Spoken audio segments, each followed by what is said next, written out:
I need to do anything I can do for you guys. What can I do? You know, can I go to Dunkin' Donuts for you guys? Can I pick up some weed for you guys? You know, can I throw a party for you guys? I sort of just like was around, you know, try to be around it as much as I could. And their manager, Demo, who's a legendary like Chicago radio slash management figure, he was like, yeah, come on. And I sort of just like shadowed Demo for about a year. And that meant like going to McDonald's or selling merch at the merch table. I'd drive to North Carolina, we'd set everything up, I'd run the merch table, we'd break everything down, put it back in the sprinter, and then I'd drive back home. In one night? In one day, yeah. Doing that kind of work for that amount of time takes a certain amount of determination and humility, and just drive. Where do you think those things came from? I think the humility definitely from my parents. You know, it was natural for me to be, I'm not better than anyone else, and you gotta work hard, right? When I got with Kids These Days, it grabbed me. I felt like, I think I can be the fucking best at this. And for me, I never really had anything that took hold of me like this music stuff did when I was 20 years old. Were you making any real money doing the Kids These Days stuff? No, I didn't get paid anything. So this was almost like an internship. Pretty much, yeah. But my dad still calls my job to this day the best paying internship of all time. But him calling it that helps me like take away the lessons that I can from it, you know? And he encourages that. He's like, learn as much as you can. Like, this is fucking crazy. as you're doing this, you don't have that same financial pressure that a lot of artists in those early days have. They have to make these things work, right? One of my friends put it best to me. He goes, you know, your parents they've done great for themselves, but you went and you did it harder than anyone else. And it's not because you had an empty stomach. You did it because you felt it and that it was internal and that you wanted it. And he was like, that's fucking rare, man. During the course of that time, you meet Chance. Tell me about your introduction. We didn't have the most friendly exchange to begin with because I was like we were at my friend's apartment. We were throwing a party. I think it was for like, it was one of the band members' birthdays. But Chance was always just like this guy at the party who was just causing a scene, you know? But it was fun-loving, you know? It wasn't like negative, sort of like me in high school. I think like they spilled a bunch of water on the floor, or beer on the floor, whatever, and I was like, Jesus, man, who did this shit, you know? And Chance would always be right there, like looking at it. So he's like a high school kid. High school, yeah. And so that was like the first time meeting Chance on like a communicative level where we were communicating. And then the next time I saw him was at these legendary 10-day listening parties. So it's like this little 6-inch platform that Chance was sitting on. He was like he did some 2-track, and then I remember, I think he did Brain Cells a cappella. I remember that night, I was just like, whoa. That's when I was like, holy shit. This is fucking amazing. What was the thing that drew you to him? I think the performance was incredible that night, and that was like amazing. So he's like pantomiming over the tracks, basically? Yeah, he was killing it. It was just like pouring his fucking heart out in front of all these kids, packed like streetwear shop in Chicago. And that was just amazing to see. But that was like the first time where I like viewed Chance through the lens of, wow, this kid's a musician. This kid's a performer. At that moment, did you know that you wanted to work with him? No. The way that I work with musicians has always come from a place of like, you have to really protect this and build this slowly. And so when I saw him, I was just a pure fan. Like that night at Leaders, for me, that's when the legend of Chance started for Pat. So how do you go from being a fan of Chance, working with Kids These Days, to making that transition to sort of first just go out on your own, and then to, you know, create this partnership with him? I had stopped working with Kids These Days right at the end of 2011, and I'd started working with 2 rappers from Chicago, Ken X and Alex Wiley, in the same capacity that I worked for Kids These Days. And me and a guy by the name Alex Riley shot a music video for Alex Wiley at KBX called Dollar Please. And it was this, awesome video that was shot on a DSLR, just one camera, just riding around the city. We posted it, and like XXL picked it up like right away. And I think Complex picked it up, and it was sort of like everyone was like, whoa, what's going on? Like, who did this video, this and that? And that was sort of like one of the things that was not in a supportive role, but like, hey, let's take the lead on something and do this. The next video that we did was a Caleb James video that Elijah Alvarado shot in my parents' garage. And Chance came just to hang. I remember they were shooting the video upstairs in the garage, and Chance and I were downstairs watching TV, just sort of sitting there, bored. Like, I hate video shoots. I hate being on set of a film.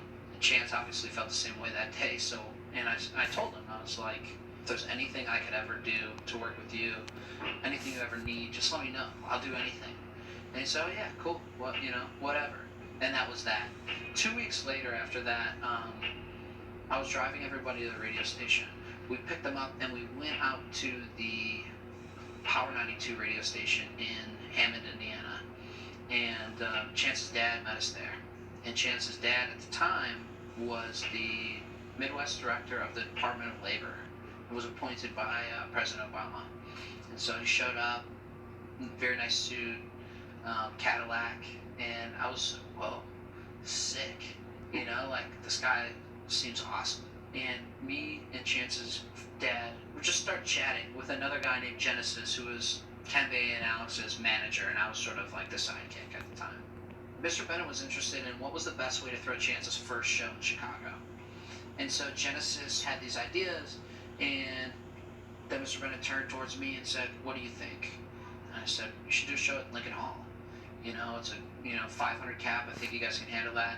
It's a little bit newer than Reggie's, which would be the other 500 cap. And Chance had already played a few shows at Reggie's, and I just felt like Lincoln Hall was like the new frontier for him. It wasn't as much about the content of the conversation as it was the context and how me and Mr. Bennett connected. And I think he felt that I genuinely cared about Chance and that I was genuinely a fan. A couple weeks had passed. Went to the radio station, met Mr. Bennett, and on May 1st was sitting at the dinner table having like a birthday dinner with my dad, and I got a phone call from Mr. Bennett. This was from a random number, and I answered it.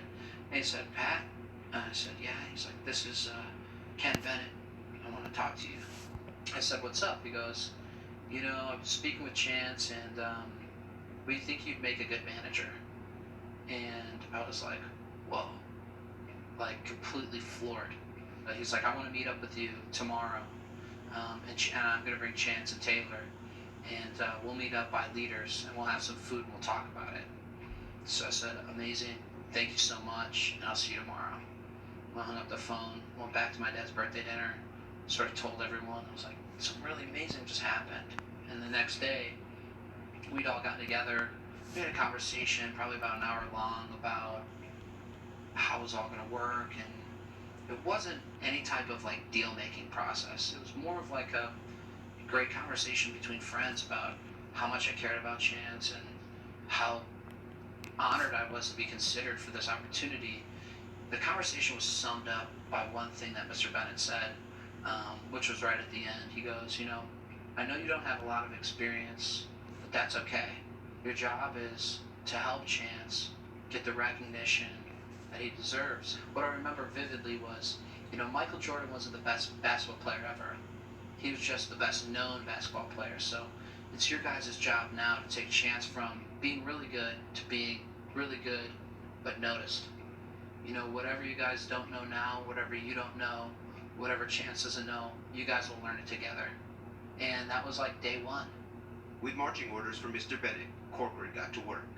He and Chance would have to learn every aspect of the business while industry execs circled them like sharks in the water. Basically, I've just put up some stuff on the walls that I've been really proud about, things that we've accomplished, sort of my Chance cover wall right here that's missing quite a few covers. This cover with Lin-Manuel Miranda, which was really, really cool, and Noah had all these ideas, and his team had a lot of ideas, like, what do we want to do, what do we want to do? And Chance and Lynn were going back and forth and back and forth, and actually Noah and I conceptualized this idea, and Chance and Lynn actually said yes to it. So these are pictures from Magnificent Coloring Day, which took place last September in 2016. This photo is really special to me because Chance, his idol Kanye, myself, this is in the baseball stadium that I grew up going to baseball games in. These are two things that happened to me in the last year. This is the Forbes Music 30 Under 30, and this is the Billboard's Rising Stars 40 Under 40. Take me through those first few hours, few days where you go home and start to process this and put together a plan for what this is going to look like. The next thing I did that day was tell my parents. I was like, I'm probably not going to do school anymore. They were pissed.